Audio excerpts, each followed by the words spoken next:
I'd invite Ganesh ji next to present an overview of Swaraj and Swaraj from a Gandhian perspective, but also you're free to, because you're from both traditions in some sense, are inspired by both.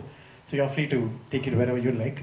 I would invite Sudarshan ji to give a short introduction to Ganesh ji. Yes, I will indeed be short because we want to hear more Ganesh Bhai than hear me on this. And I just want to tell you that there are very few sound academicians and involved activists in this country. And if you have to list them, Ganesh Bhai will appear on the top list. He has sort of started a struggle, and he's of course his subject, as we in a reductionist framework call, his subject is English language literature. He just now told me that his thesis is on Savitri, so I really got afraid because to read Savitri is so difficult, and then he has a thesis on it. So that is the depth that he has an academic. And then 45 years, that doesn't matter. So he was like this since last 45 years. So that. Presently, he is involved in bringing together conscientized thinkers, individuals, academics, activists to fight for an inclusive society. And we know the present crisis that we are passing through in this country, and his efforts are really sincere and of course laudable. It's a tough task, but he's on to it, very much committed, and with a very solid support, because he has a very good chemistry at home. Surekha Van is there. She's an excellent chemistry scholar, now of course retired and lives with Ganesh ji. So this is a very kind of a brief introduction. His movement that he is running now, he's conducting and helping to do, is known as Dakshinayan. So this is, if you had remembered the award Vapsi thing which happened, people were returning their laurels to government back, saying that we don't want it from this government. So very serious question of governance in this country. So with this, I think Ganesh Bhai should tell us now that how does he looks at Swaraj and Sarvodaya. And I think the task is to talk it from the Gandhian perspective, because we heard Sri Aurobindo's perspective on that, the good one, and now we have next Ganesh Bhai talking to us about the fusion or diffusion or confusion, whatever it is. I like Sri Aurobindo as much as I like Mahatma Gandhi. In Marathi, we call Sri Aurobindo Maharshi Arvind. So Maharshi Arvind and Mahatma Gandhi, I like in equal measure. It was mentioned that I attempted to write a PhD thesis on Sri Aurobindo's literary and literary works and literary criticism. It is just not surprising at all that I have been very deeply influenced by his ideas and his thought. Later I decided to move to Baroda to teach.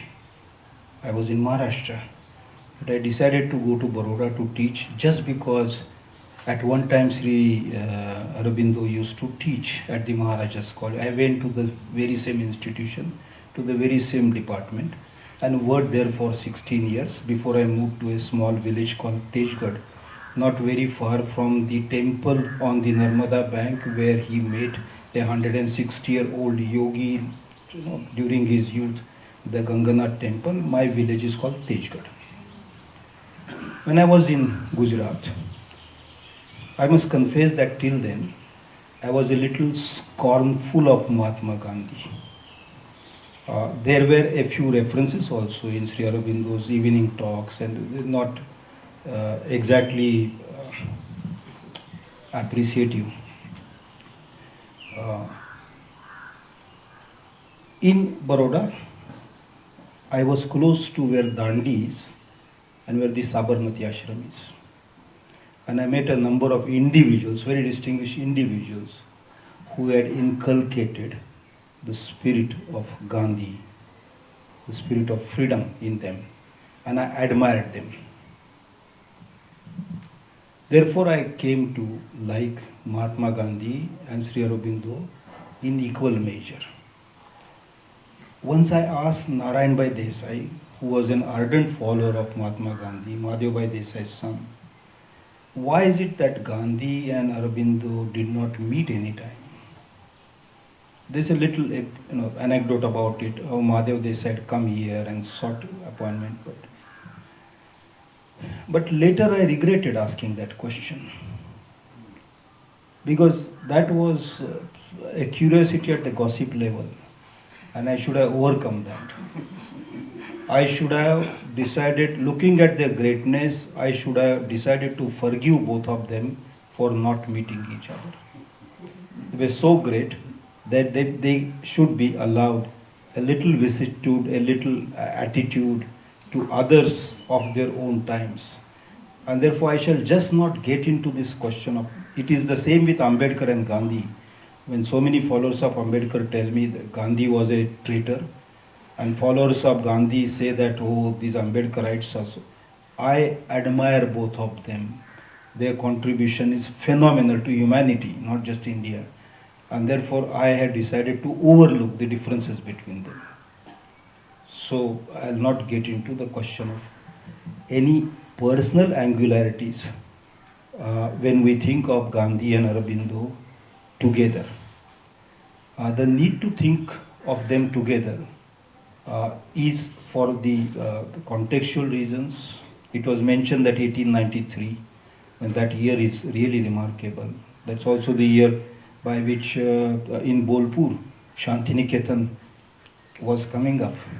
Yes, is the fourth one, for the fourth great story. But if we look at the material life of, the mortal life of Gandhi and Sri Aurobindo and put them together, there is a remarkable fact that both of them had almost exactly the same number of days on this earth. Aurobindo had about 8 or 9 days fewer than Gandhi had. And Aurobindo was born some 34 months after Gandhi, and he passed away after 33, 34 months after Mahatma Gandhi was assassinated. So if I were to look at them as children of a shared time, it would not be entirely wrong. Now, where they began their individual lives was a different time from where they ended their lives, the time when they ended their lives. Both, incidentally, had fought fascism in their own way. We know Sri Aurobindo put all his energy while writing. I mean, some of the writing of Savitri got delayed because he said he was occupied fighting fascism, using his force, his method of fighting it. And so did Gandhi. And Gandhi is almost seen as an alternative to Hitler. So they are together in fighting fascism. And anybody who admires Aurobindo or Gandhi need to, if they were alive today, they would still fight fascism of today. Nobody would allow the fascists to appropriate either Sri Aurobindo or Gandhi for whatever reason. This we have to accept. Otherwise it would be a blind following of some great persons. And actually, had they been around, they would feel quite let down by this passivity in our time. Now I come to the question of the beginning of their time. In the 19th century, for the young Arvind Ghosh growing up in England, there was an intellectual context, and that is there was a debate between memory and imagination that Coleridge had started. And there was a debate between the Nordic spirit and the Celtic or the Celtic spirit. The genius of the Celtic genius and the Nordic, these are the terms that we come across in Sri Aurobindo's early writings. There was the debate between reason and imagination. There was the debate between science and art or image or poetry. All these debates were inherited by the young Aurobindo's mind. He transformed all of them. But that the beginning of his thinking about the world is rooted in some of these ideas. And among one of the most important ideas of his times, the times preceding his in England, was the idea of evolution. It was the Darwinian idea of evolution. It was the evolution of life. And Sri Aurobindo transformed it by combining with several ideas of evolution drawn from the Indian traditions, for instance, Sankhya or the Vedic tradition that was mentioned before me, and presented to the world a much larger idea of a cosmic evolution. But these ideas originate somewhere. It is the same with Gandhi. A great mind. I mean, Einstein has said about Gandhi that centuries later people would wonder if such a great man ever lived on this earth. And I think Einstein meant every word of what he said. And yet, Gandhi is a child of his times.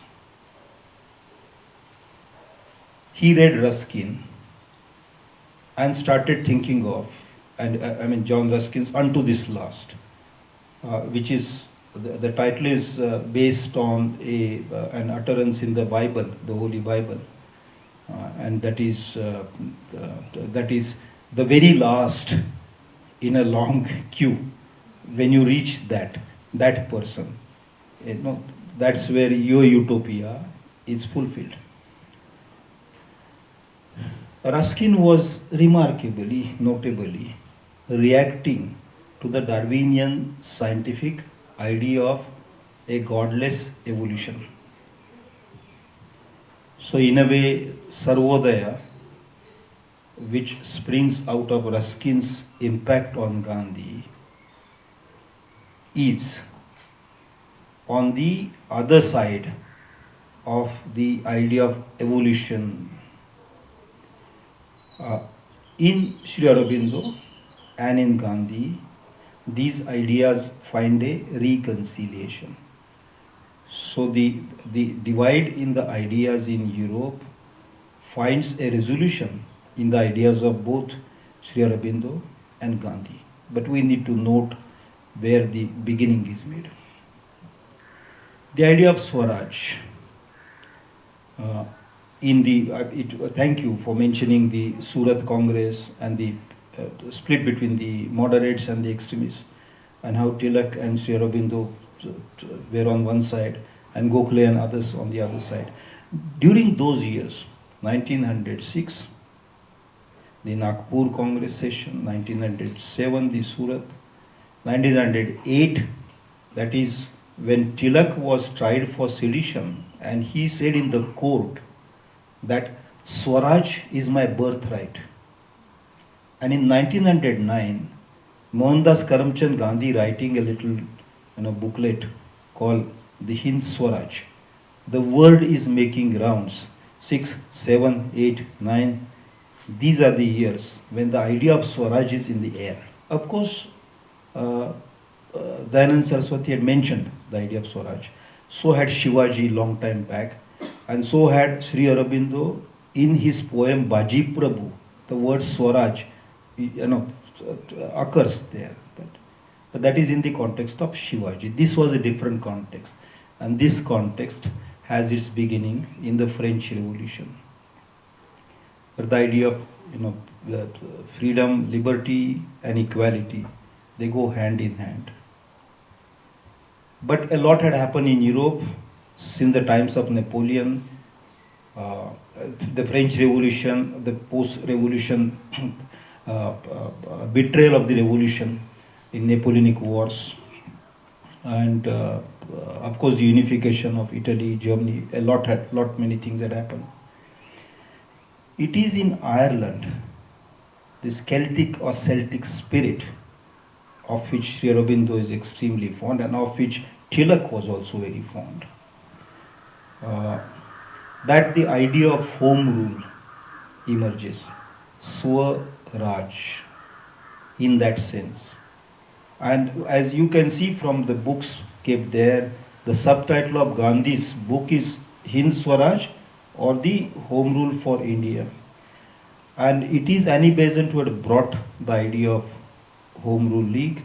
Sri Aurobindo had written on the Irish leaders of that time in Songs to Martilla, Thomas Parnell, and the idea of Home Rule, which sprung up in Ireland, was pretty close to the minds of Indian leaders of that time.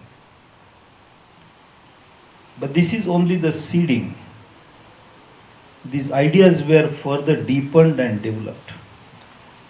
It is not as if the idea of Swaraj that Sri Aurobindo had when he was admiring Baji Prabhu fighting for Swaraj in the 17th century, or when he was, the Hindu Prakash essays, the lamp, the old lamps, new lamps for the old world.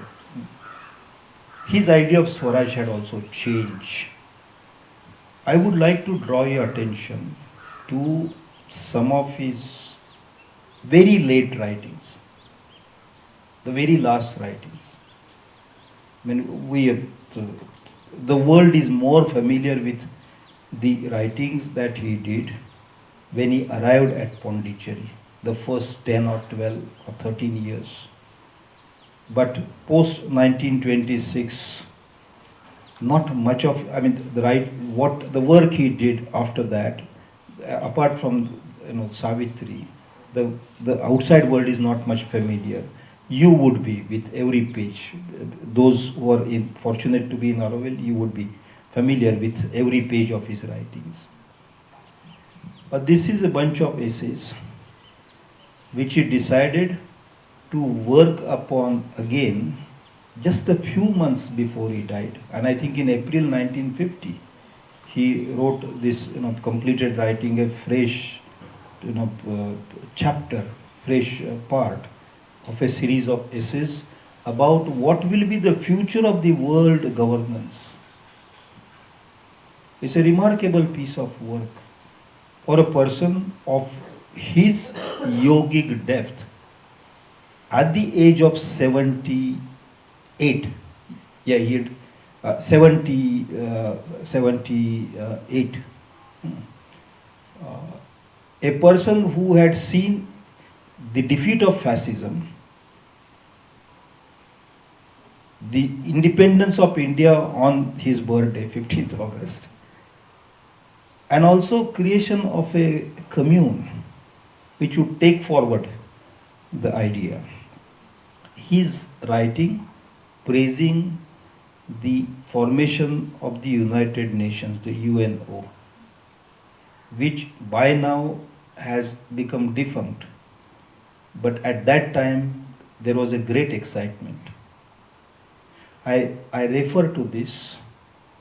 This is just a few months before Sri Aurobindo passed away, and therefore that piece has a greater touch of wisdom, depth, understanding.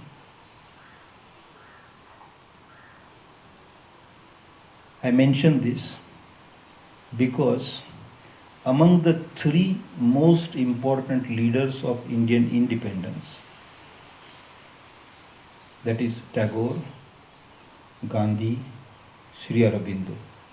I'm mentioning them in a chronological way. 61, 69, 72 birth years. Without in any way comparing, who was greater, I am not interested. For me, all of them were far greater than I can ever imagine anybody to be. So I accept all of them. All the three began with the idea of nation. The freedom struggle was woven around the idea of nation, and all three discarded the idea of nation, or at least challenged it. Even before India became independent, India became a nation. This is a very remarkable thing in the 20th century Indian thought, that our freedom struggle in the country was not struggle for nationalism. Though the term nationalism came, though the term India and its wise traditions in the past, I mean, that thought comes in, surely. But India was a kind of a metaphor for a person of Sri Aurobindo's bandwidth.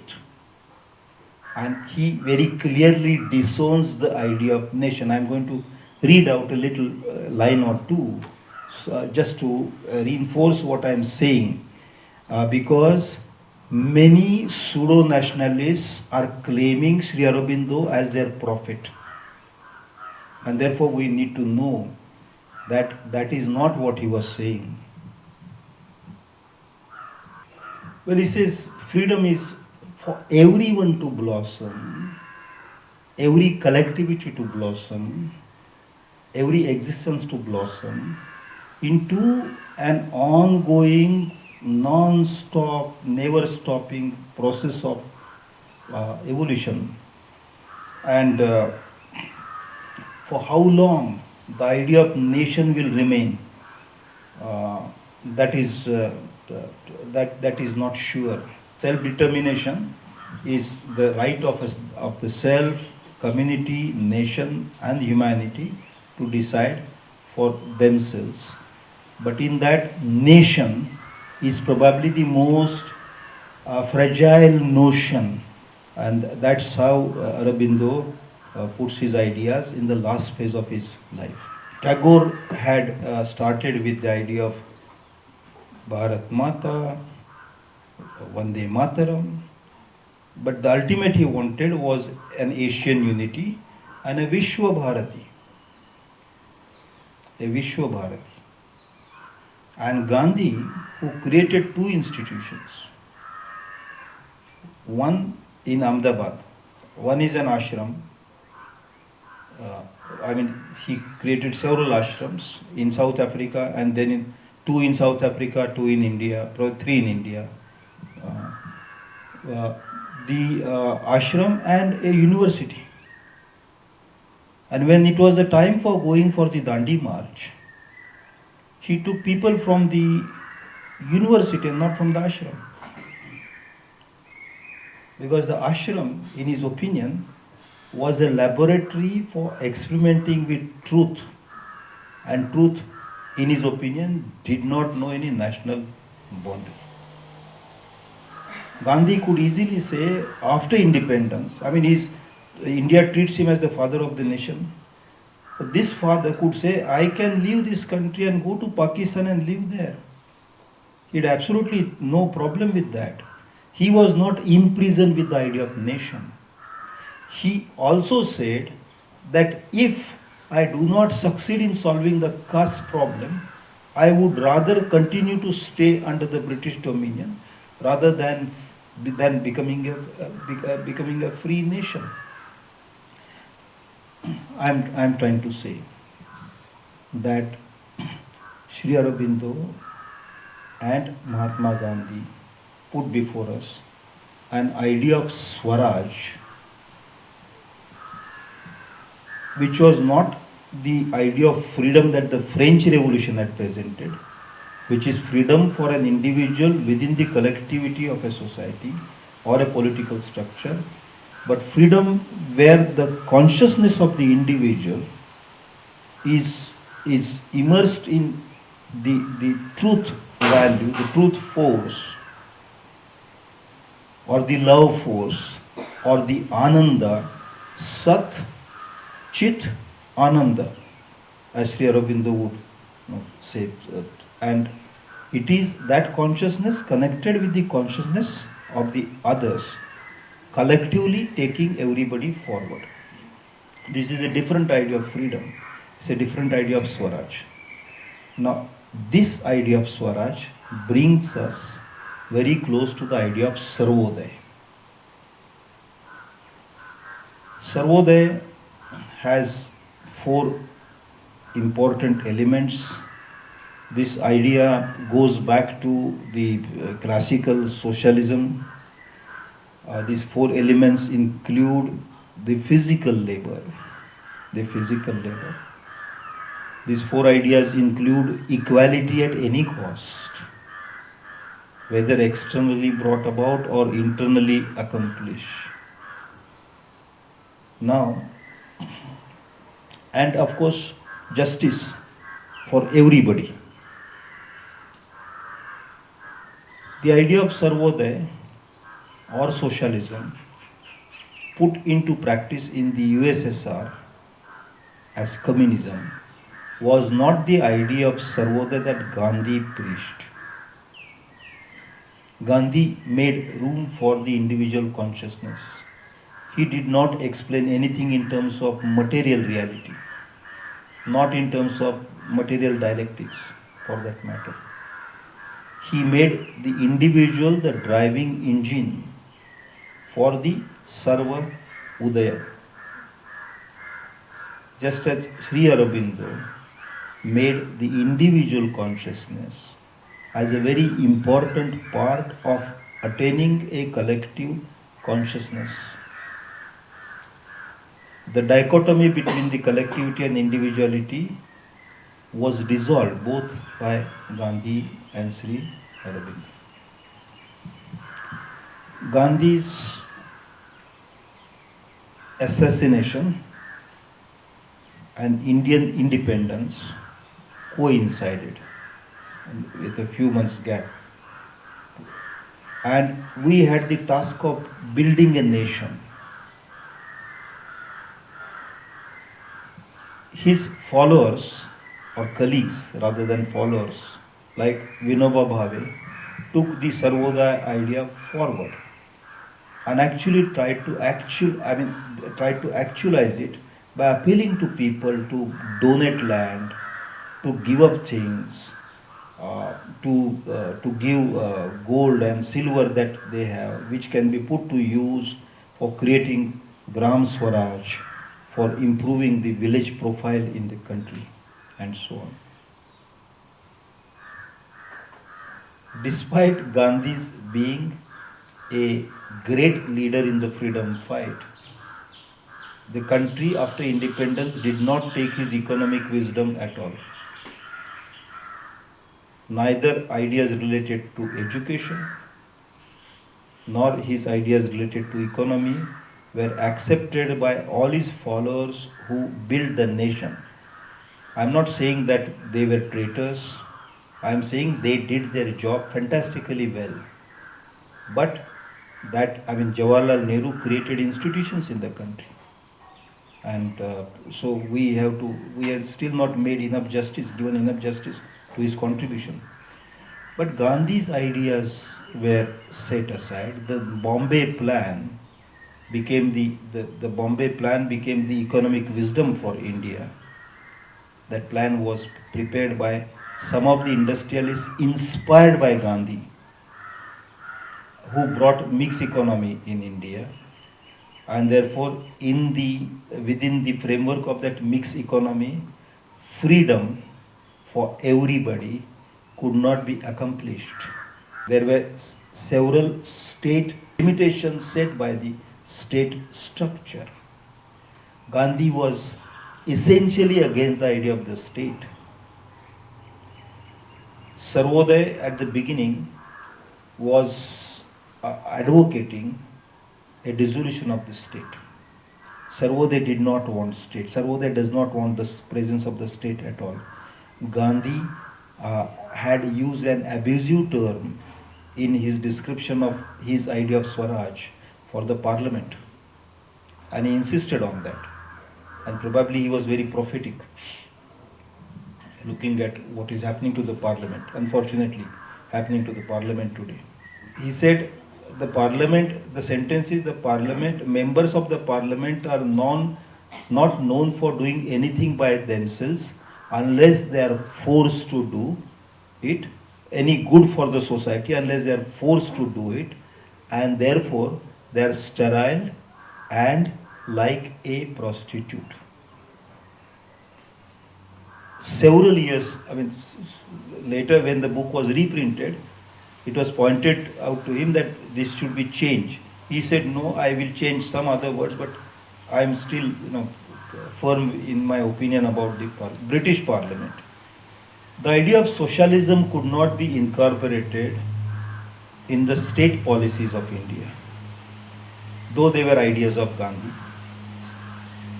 and though socialism was the closest to our idea of Swaraj. Now, where we are in the country, we are an exceptionally fortunate country to have great giants like Tagore, Sri Aurobindo, Ambedkar, Mahatma Gandhi. Each one of them is a Yuga Purush, a Yuga Vyakti, not Purush, a person who will transform the world. Each one of them is of the caliber of Gautam Buddha. I'll put it without any exaggeration.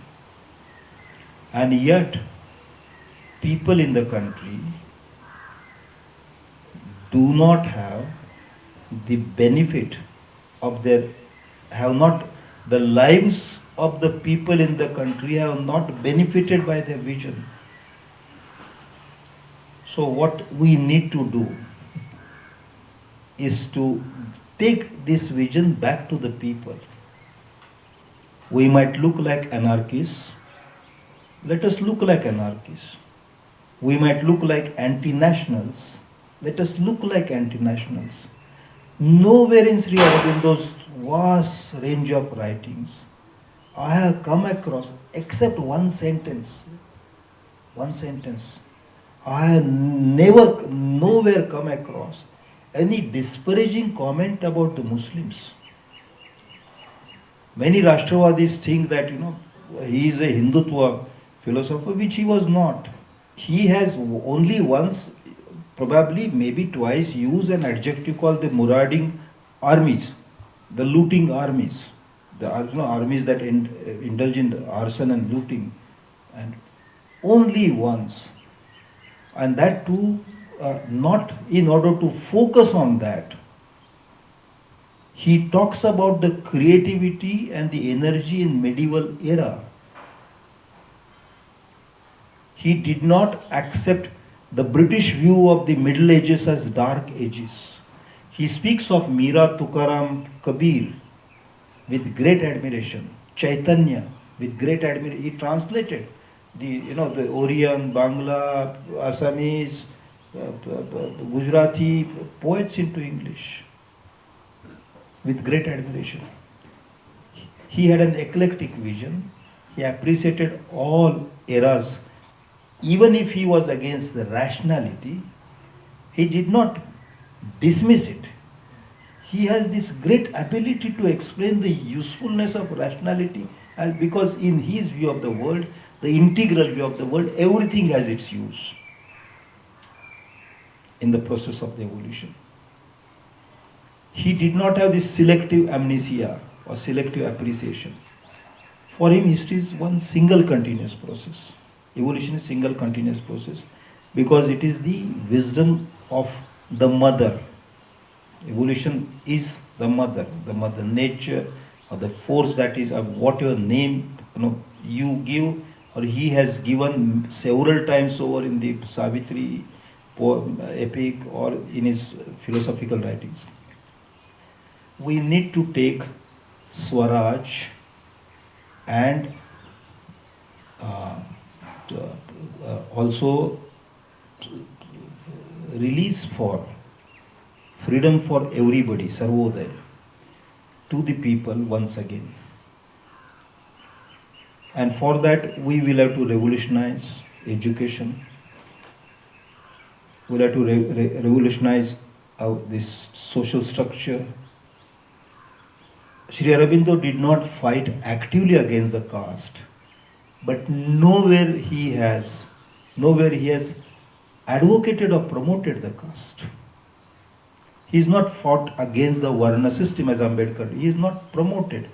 For him, his entire life and thought shows that all are equal to him. He thought of a world community. The ultimate would be that the world becomes a federation of diversities, and he emphasizes this, that when the world becomes a federation, it is not one world, but it's a one world of many diversities. Diversities would be necessary for making this one world federation. I mean, he has tackled the idea of globalization, which we're facing today. He already has an answer for that. This is some of the most useful political ideas, social ideas available for us, apart from ideas available to us for our individual consciousness, individual sublimation and progress. Gandhi's idea of social harmony, we have murdered several times over, both murdered by his followers and his opponents. And today, disharmony and hatred have submerged all of us. If Gandhi had been alive, he would have gone back to Naukhali, a place like, and started walking again. He would have gone to Delhi today and walked in the areas affected by the riots. If he could not do that, he would have fasted, prayed, or just cried like a child.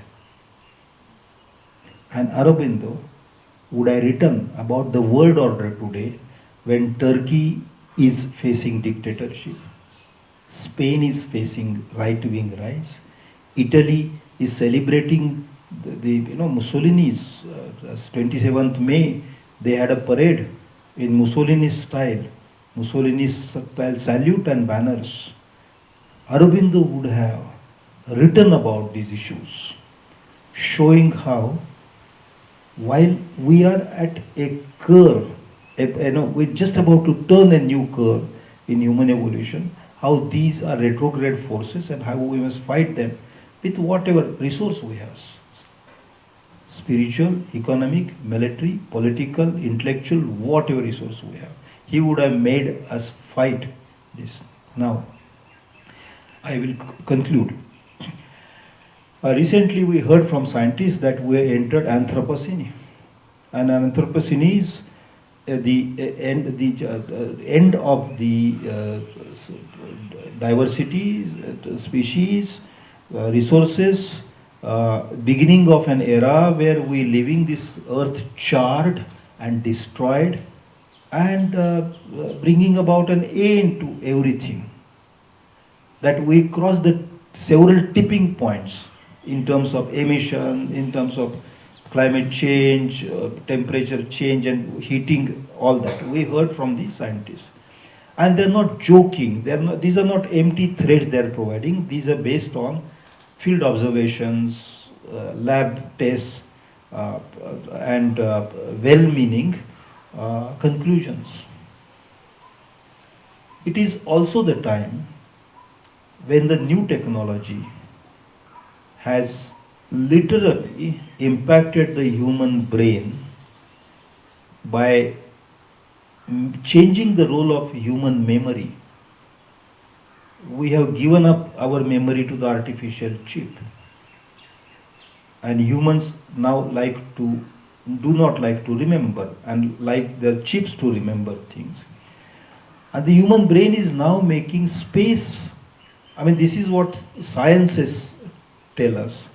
Human brain is creating space within itself for the neurons to work on new visions and a visual perception of the world. And humans are mentally really in fact, as they say, getting ready to have multiplanetary existence in physical terms. We know that this vision of the charred earth might be a scientific statement, but in terms of the human cost, it is disastrous for those who are with the land. The farmers, the tribals, the craftspeople. The human cost is mind-boggling. The human destruction is mind-boggling. We also know that in this technology-led world, the vision of the world, where artificial chips perform the function of memory and humans are allowed to see images and imaginations and can actually go beyond get propelled beyond the velocity that can beat escape. They can attain escape velocity. That's what technological thought tells us. That also is disastrous for the humans. Sri Aurobindo's vision of freedom is necessary here to restore balance. That these many worlds which humans are in search of physically are primarily a part of the consciousness and not of the cosmos. Is something that humans, if just search of an America is not search, no search, but search within is also the search of America for Columbus. I think Sri Aurobindo's idea of freedom is most relevant today for the entire world. But Mahatma Gandhi's idea of Sarvodaya is also most relevant for the entire world. And if we did not join hands, I'm sorry to say, I seen Gandhians and I came back not entirely inspired. And I also seen followers of Aurobindo, and I can say that I'll expect a little more. Please do not get angry with what I'm saying. I'm saying this because I cannot stop admiring Sri Aurobindo, Maharishi Arvind and Mahatma Gandhi. We need the wisdom of both of them. There is no dichotomy between them. Mahatma Gandhi's Sarvodaya is necessary for taking care of the pain in the life of the very last person. And millions are there waiting for that healing touch. The Muslims in India are there today. They're being turned into secondary citizens. Gandhi would have rebelled against that idea. He would have gone to Rajghat and sat on a fast against this act. We need his idea of Sarvodaya. And we need Sri Aurobindo's idea of freedom. It is a lot larger than Gandhi's idea of freedom. But it doesn't matter whose idea is better than, we need both these. It is only with these two that our transformation to a life divine. When I say our, I'm thinking of not just humans on the earth, but the plants, animals, fish, birds, matter which will eventually become life, just as it became life at one time. I'm thinking of all.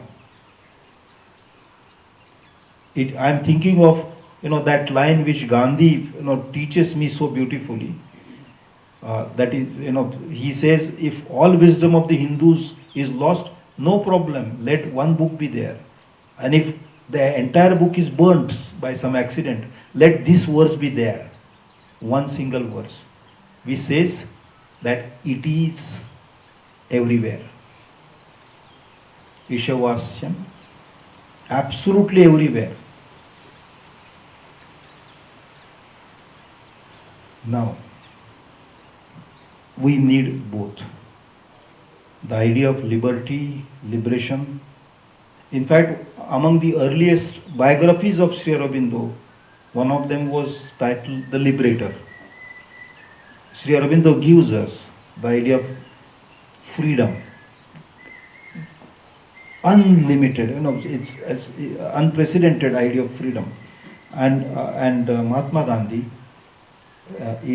teaches us to give a healing touch to everybody who is offended. And that is his idea of Sarvodaya. His idea of Sarvodaya is not of doles or subsidies.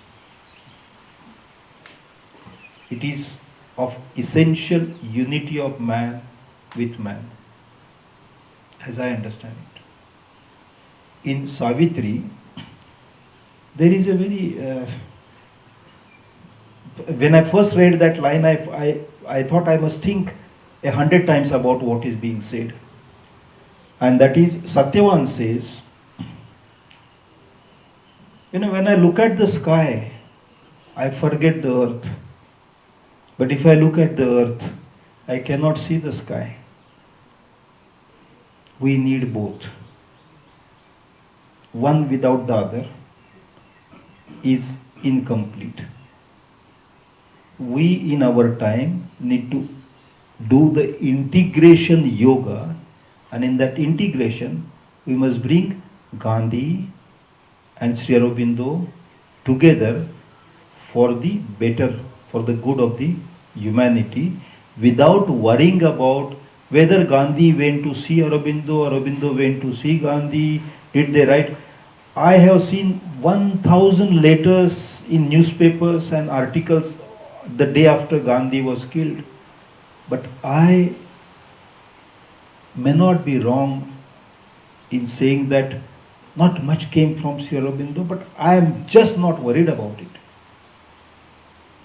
I can forgive him for that. I know, as a Gandhian, you should not say that, why did he not write after Mahatma Gandhi says, the idea of freedom that he has given is enough for 100 Gandhis. We need both. This is the time for us not to look at any difference, not to compare them and decide who is better or who is worse, or who is mine and who is yours. This is the time for us to bring the two together for a united fight of humanity against fascism, united fight of humanity against divisive tendencies, united fight of humanity against false pride in nations. We need this unity so that human beings can go forward and attain that freedom and attain that emergence of all, Sarva Udaya. Because in Sarvodaya, it is not just the emergence, Udaya also means the sun. If Aurobindo is talking about Savitri, which is one version of the sun, Gandhi is talking about another version of the sun, the light of truth and the light of joy in seeing life everywhere. They are identical to my mind. False oppositions are either arising out of our egoism or our limitations, our blindness. I think I cannot thank enough the idea that such a dialogue should take place. And it is also time for us to rescue Sri Aurobindo from the clutches of pseudo-nationalists and to rescue Gandhi from the clutches of those who like to depict him as a pair of glasses. Gandhi was a lot more than that. He was a man who could be killed or adored. Thank you. First, I wanted to say that it's very important to refer to Sri Aurobindo as Sri Aurobindo, because the Sri is the mother, and if we refer to him as Aurobindo, that's what he was before in his political days only. So Sri Aurobindo is the Lakshmi, Sri is the Lakshmi, the glory. So the other thing is that I'm wishing in my aspiration for the country several very important ideas. One, you spoke so often of freedom. Of course, we all want freedom. But if we could all understand what is true freedom is only the surrender to the divine will. I don't see that in the newspapers, that freedom is found in surrender to the divine will. The other thing is that I understand, correct me if I'm wrong, but I understand that Gandhi wanted to meet Sri Aurobindo, but he was not allowed to. And my own conclusion is that I believe that Sri Aurobindo did not want people to think that he was supporting this division of the country. So recently I met an Indian man who is a pacifist, and I said, you know, mother, no one wanted peace on earth more than the mother. But she said India and Pakistan must fight until they become one. So you cannot negotiate with falsehood, you have to destroy it. It's an unpleasant truth, but I think only then we will get to the freedom that everyone wants. So, to me, Gandhi is inspiring, especially what he did in South Africa. But as Sri Aurobindo said, India is not South Africa.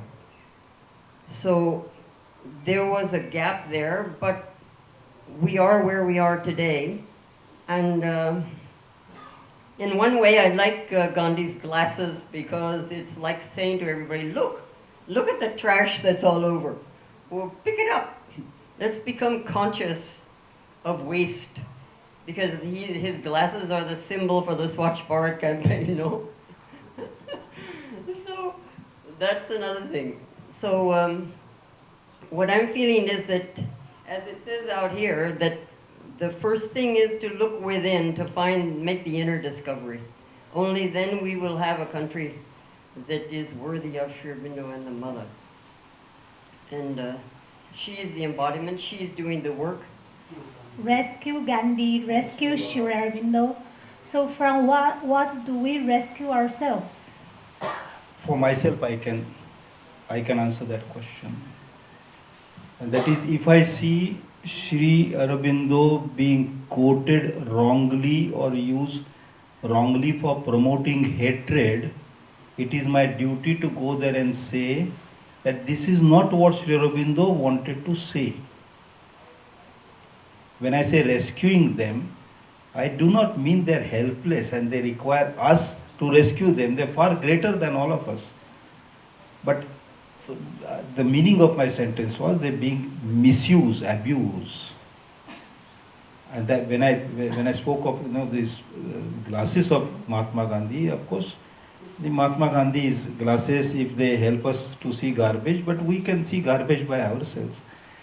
But just to reduce him to that symbol, he had a lot more in his thought and life and what he did.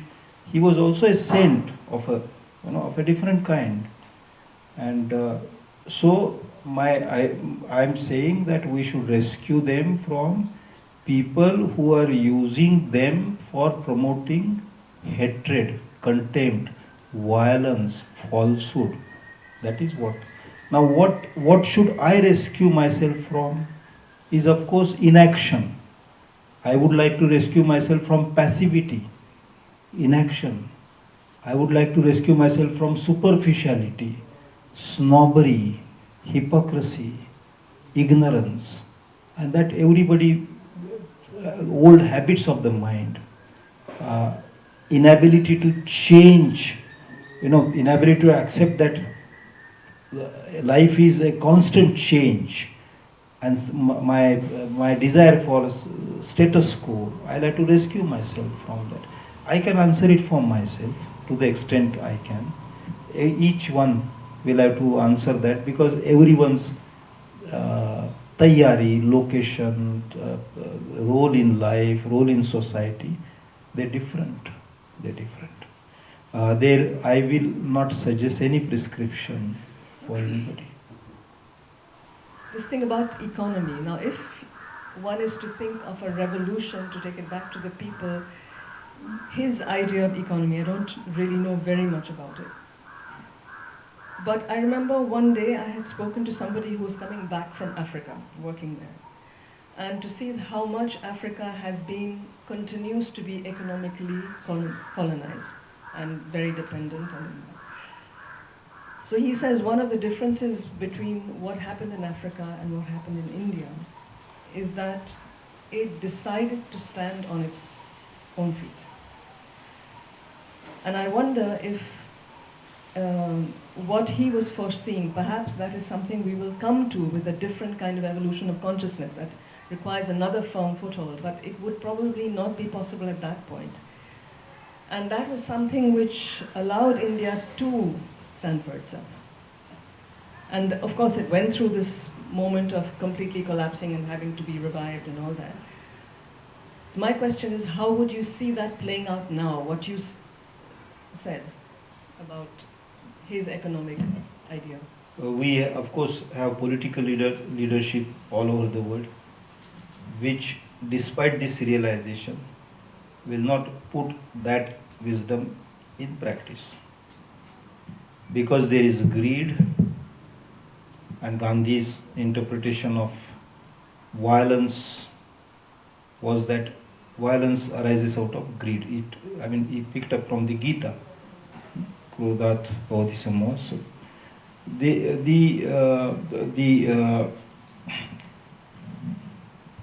So so long as humans do not get beyond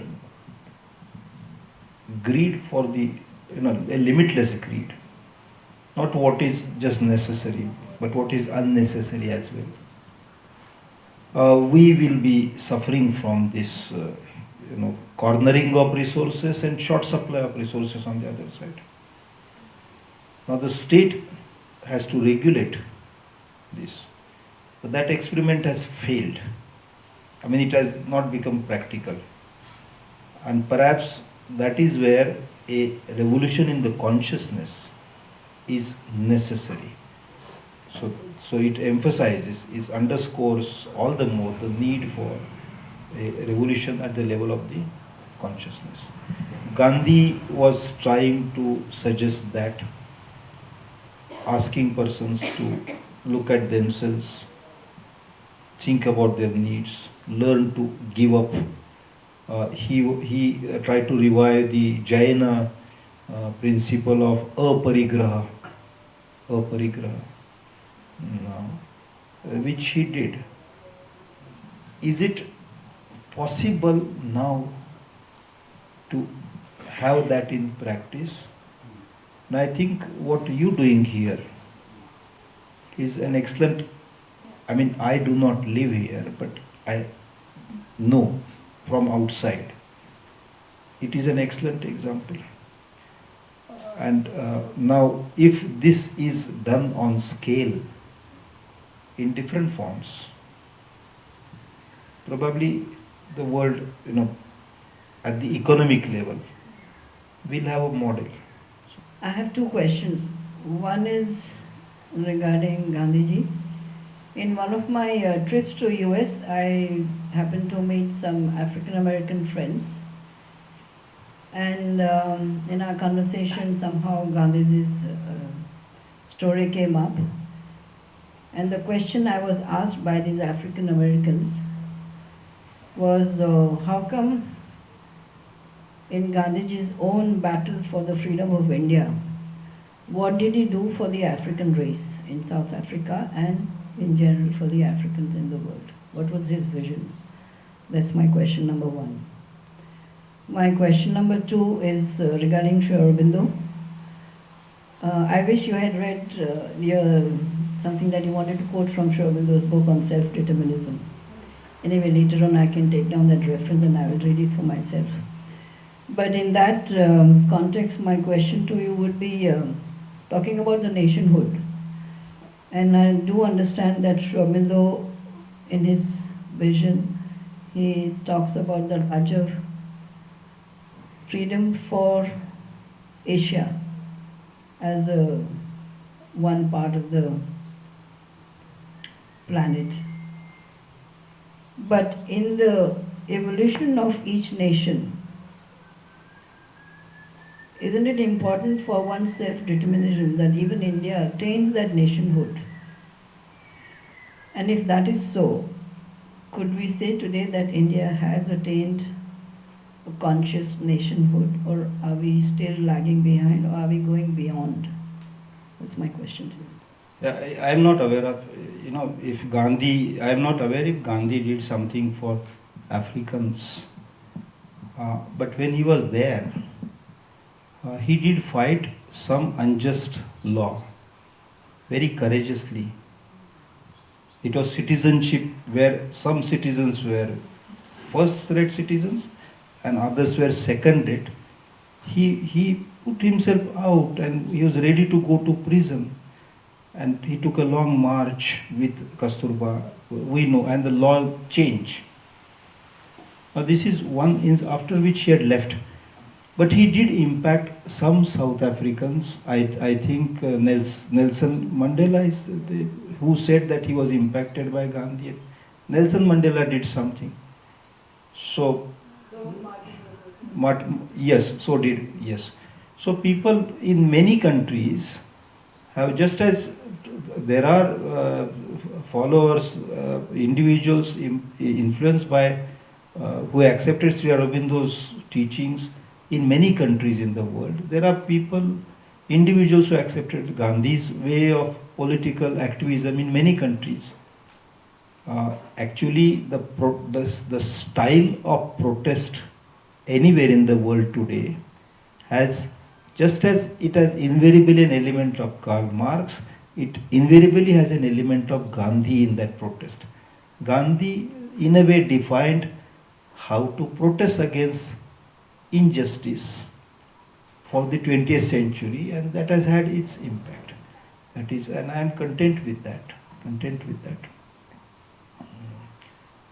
Your second question is more difficult. But when you ask that question, you also had the answer for that question. So what is your answer for that question? Because the way you designed the question, I thought you already knew the answer. Come on, Tapas, tell us. Yes, please do. My own personal interpretation and my own personal journey and questions about humanity and histories of every nation, I'm certainly very concerned that India finds its own true identity. And in that context, I think India has still not found its nationhood. And maybe we don't need it. So at the beginning of the 20th century, there was an Indian Renaissance. I mean, from the 19th century on, it started. And we wanted the birth of an India, a modern India, which is at once united with, integrated with ancient India. We were not so much at that time worried about the medieval India. That was, of course, how the British talked about us. And from Sir William Jones onwards, we accepted that Sri Aurobindo had challenged that. And he thought of many traditions. I mean, from Gautam Buddha, from the Vedas, Gautam Buddha to Madhava, Ramanujacharya, he had the entire range. I mean, they were all available to him. He could converse with, he was conversing with them. I mean, with Shankara, Buddha, Ramanuja, Madhava, Life Divine, entire conversation is available for him. But a nation is an idea. It is an idea of ideas. What does India mean? And certainly not a piece of land. And such an idea does not have an ultimate date or destination. Therefore, we will never be able to say, now this idea is fully realized.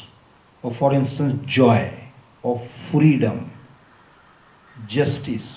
There is nothing, there is no ultimate definition for that. I think since most Indians, I do not think, see, quite honestly, I may be wrong. Probably I am wrong. I do not think Sri Aurobindo was talking about the Republic of India that came into existence as India at all. He was not talking about whether Sikkim is part of it, or Bangladesh is, or Pakistan is part of it.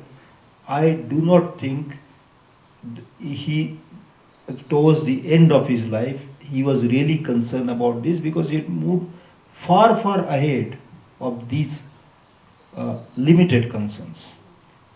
I may think that India is this Kashmir to Kerala, not him.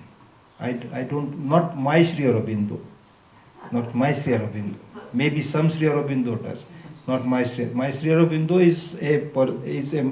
is a phenomenal mind that thinks of the entire cosmos and every human being, and for him, everybody is India, and whether India or not, everybody is process of this large process, part of this large process of evolution. Therefore, this insufficient nationhood, not fully realized nationhood, as yet unity of Pakistan and India. So I wonder. I wonder if that is what he's saying. Maybe I'm wrong. Maybe I must be wrong. I accept that. I must be wrong.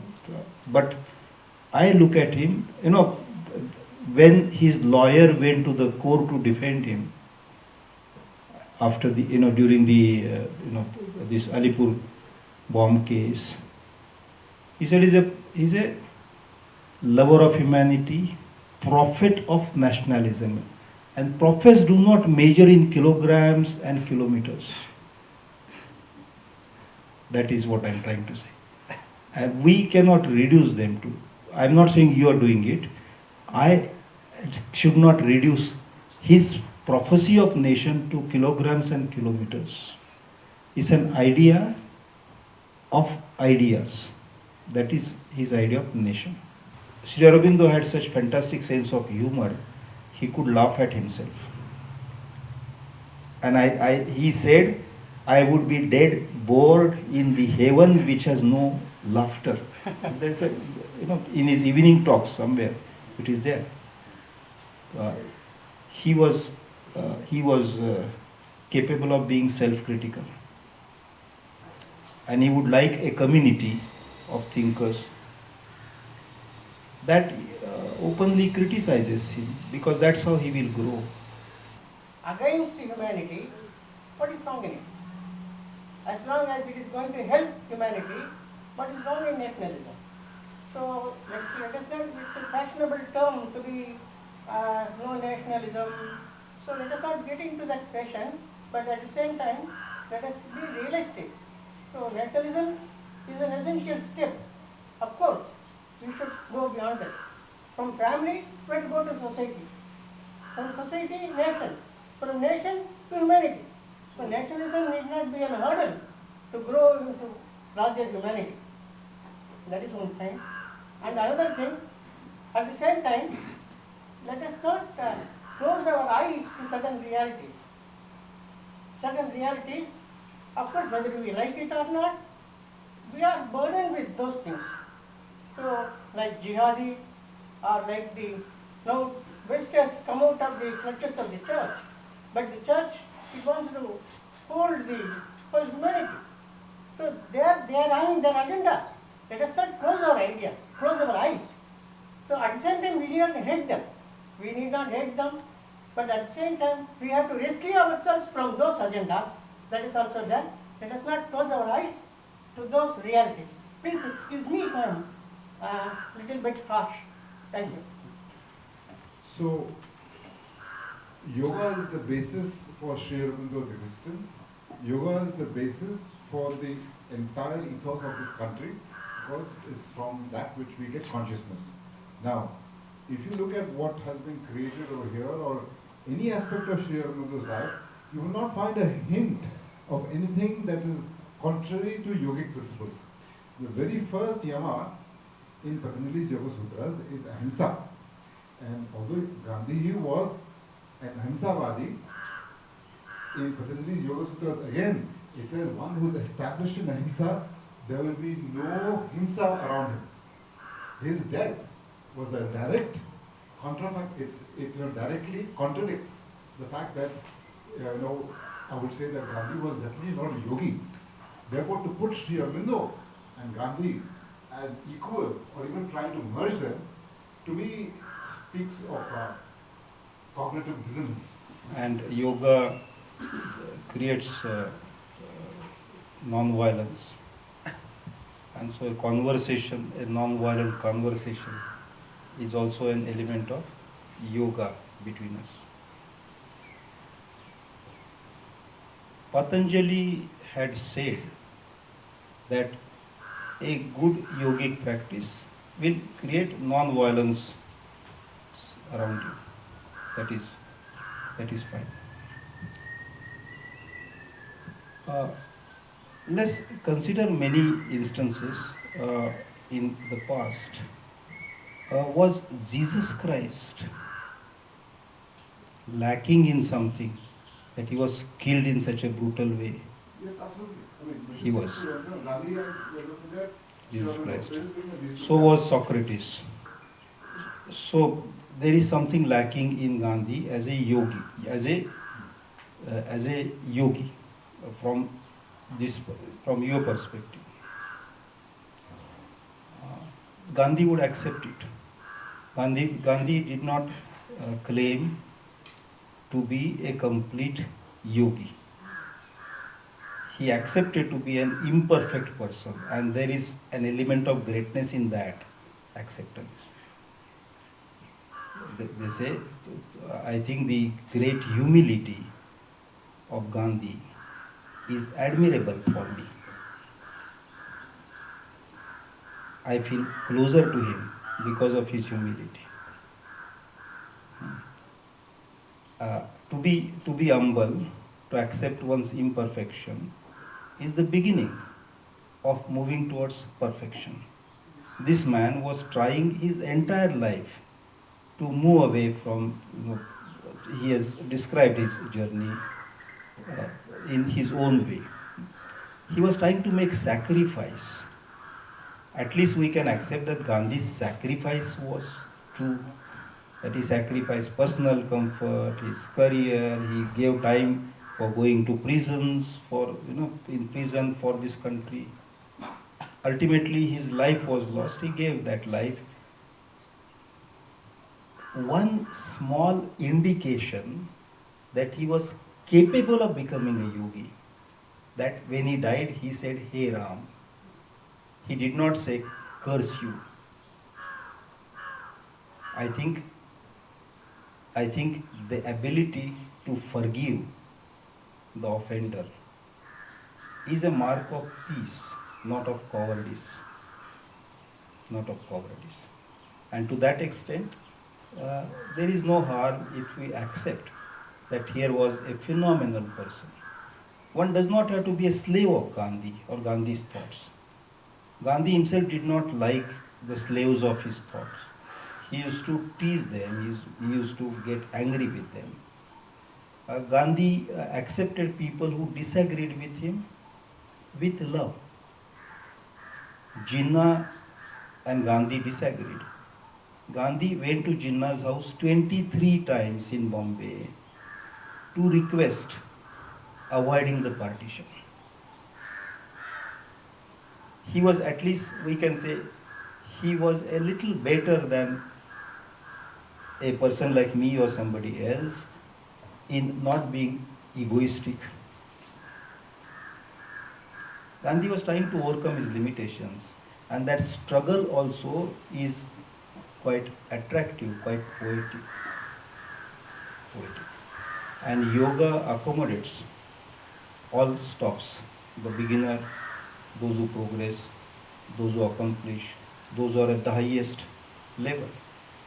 Maybe in your opinion, and I respect your opinion, that Christ had imperfection. It's okay, but for me Christ is a great person. because he went to, he was ready to be crucified, saying that I can forgive these people because they don't know what they're doing. I find it a very, every time I read the last, the utterance of Christ, or I go to 30 January mark where Gandhi was killed, I cannot stop my tears. Just as every time I go to, when I was in Baroda, I went to Sri Aurobindo Memorial. And I went to the room where used to sit and teach students. I just could not, avoid getting, it was hair raising for me. I, being an ordinary person, admire greatness wherever it is. Sri Aurobindo has admired greatness in Valmiki, Vyasa, Kalidasa, Homer. If he could do it, if he could admire so many, there is no harm in my admiring so many who have been far greater than me. That is my attitude. Thank you. The question is not deciding number 1, number 2, number 3, because they are not appearing for any cosmic examination. The greatness of United Nations organization. And you also talked about Sri Aurobindo's final writings about the Federation of Nations and their and the previous SDGs has this byline which says "No one left behind," which loosely translated Sarvodaya. What do you think about, how do you imagine their ideas being alive and inspiring the United Nations and take a different road, that it doesn't really become defunct in real sense? See, it was the night before God's awake, a nascent awakening, and then a dawn comes, and then the full daylight comes. I think the world tries, makes attempts, fails, tries again, and then succeeds. Where harmony between a community and another community, a land and another land, a culture and another culture has emerged. It will take time. And the world, after all, it is only after the French Revolution that the first Committee of Nations, then League of Nations, United Nations, we might make another attempt yet and fail. But we will make a better attempt in future. Humans will do it. What inspires me to no end is the limitless optimism, in Sri Aurobindo. The certainty of our arrival there that keeps me alive in dark times, quite frankly. Yes, indeed, it does. Because I get terrified looking around me many times, and I know that because it is destined that you will be there. But I don't take this, one is destined, as a prescription, as it will happen so. It is that destiny is a path that one must willingly walk. Passivity has no role there. I think in the little book, The Mother, there is this sentence about you raising a hand and the heavens coming down and holding you. Is then the unity is possible. It cannot be a monologue. It will have to be a dialogue between the divine and the daily. Gandhi, in a way, provides that hope and forgiveness for millions in the daily life.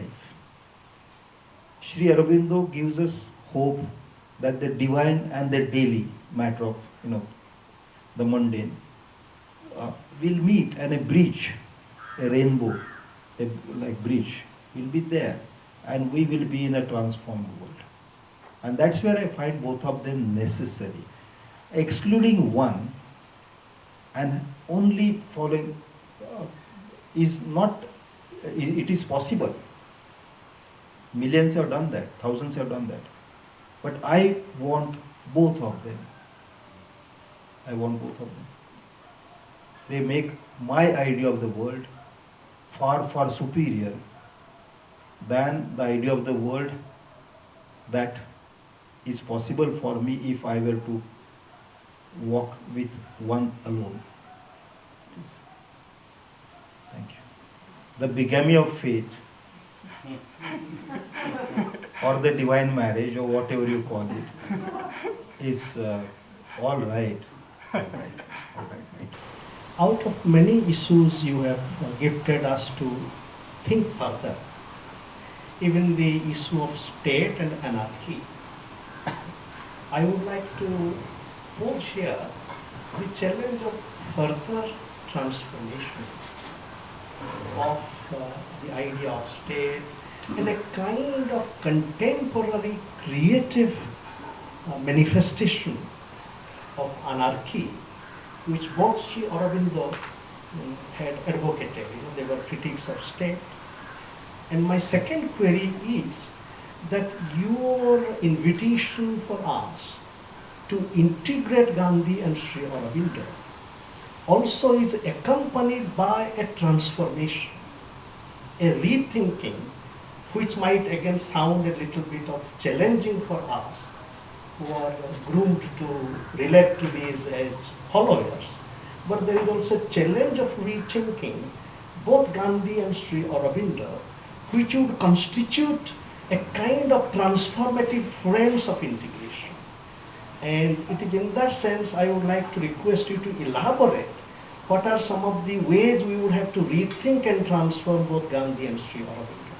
Our transformation is to refuse to be a digital citizen alone and be also physical citizen. And for your third question, my answer is we should have one more seminar. We are working with most of the Muslim community, right? And our main intention is to connect with these leaders, the historical leaders, the religious leaders, the spiritual leaders, like Mahatma Gandhi, Sri Aurobindo, and Swami Vivekananda, and all these people, and Kabir and all these people, with the young generation. So I just want to get an opinion or an advice from Manoj Bhai that how can we could able to connect the Muslim community with the mission of Sri Aurobindo, because I was searching for this opportunity for last 10 to 12 years.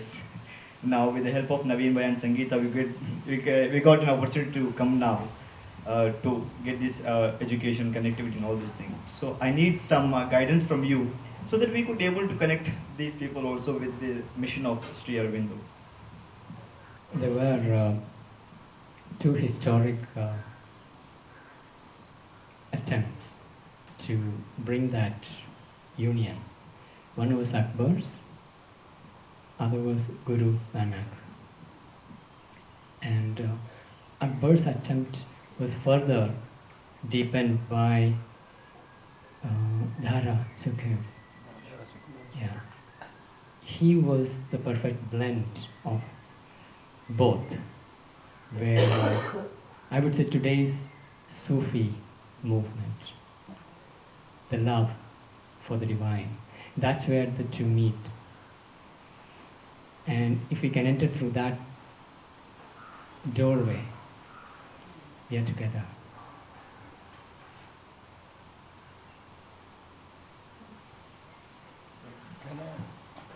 You see, in Islam, Iman, and Husna, which is higher. When Islam is only the physical loyalty to the church, the mosque, the dharma. You have Iman, which is mental, and that which comes from the soul, from the ruh, is Husna. So Sri Aurobindo is talking about the Husna, and in fact he celebrates love as a great spiritual force, like nobody else has done. Maybe Meera has done. So, Sri Aurobindo is the closest among the philosophers of 20th century, closest to the teachings of Islam.